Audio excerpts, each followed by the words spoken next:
Salut à tous, je suis toujours au volant de cette Renault Mégane E-Tech électrique et je suis toujours en direction de la Normandie. Et il paraît que malgré sa longueur contenue, cette voiture est une vraie routière. Alors est-ce que ça vous dirait qu'on aille tester tout ça sur autoroute pour voir ce que ça donne ? Ouh, l'accélération, c'est vraiment agréable, hein. J'aime beaucoup. C'est instantané, c'est dynamique, c'est sans à-coups, c'est ultra agréable vraiment cette sensation qu'on a.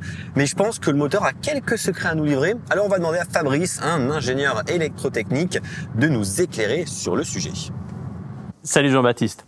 Notre objectif chez Renault est de concevoir des moteurs performants et les plus compacts possibles. À ce titre, le groupe motopropulseur de la nouvelle Mégane E-Tech électrique a été développé au sein de l'Alliance. Il est fabriqué au Japon pour Nissan et en France à Cléon pour Renault. Cocorico, le moteur de cette nouvelle Mégane E-Tech électrique n'est pas que 100% électrique. Non, il est aussi 100% made in France. Comme tu dois t'en douter, pour qu'un moteur électrique soit performant, il lui faut un bon système de refroidissement. Nous avons donc développé 2 innovations brevetées qui vont dans ce sens avec mes collègues localisés en France et au Japon. La première concerne le refroidissement de notre moteur synchrone à rotor bobiné.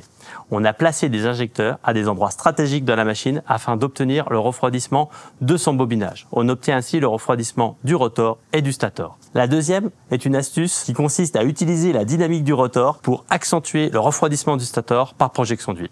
Donc, pour résumer, le refroidissement du bloc moteur, c'est vraiment la clé pour avoir beaucoup plus de puissance sur une longue durée de sollicitation qui va tout simplement permettre d'avoir une meilleure accélération, mais aussi une bonne reprise, quel que soit le trajet que vous preniez, notamment sur autoroute. En soi, on a vraiment la sensation de la puissance des 220 chevaux que l'on retrouve juste devant, sous le capot.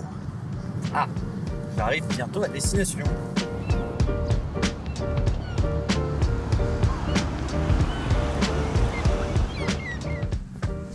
Ça y est, je suis en Normandie. C'était un vrai plaisir de pouvoir conduire cette Mégane E-Tech électrique. Ce soir, je dors à Deauville. Demain, je rentre à Paris. Et je suis sûr que j'ai encore plein de choses à découvrir sur cette voiture à l'origine de nombreuses innovations.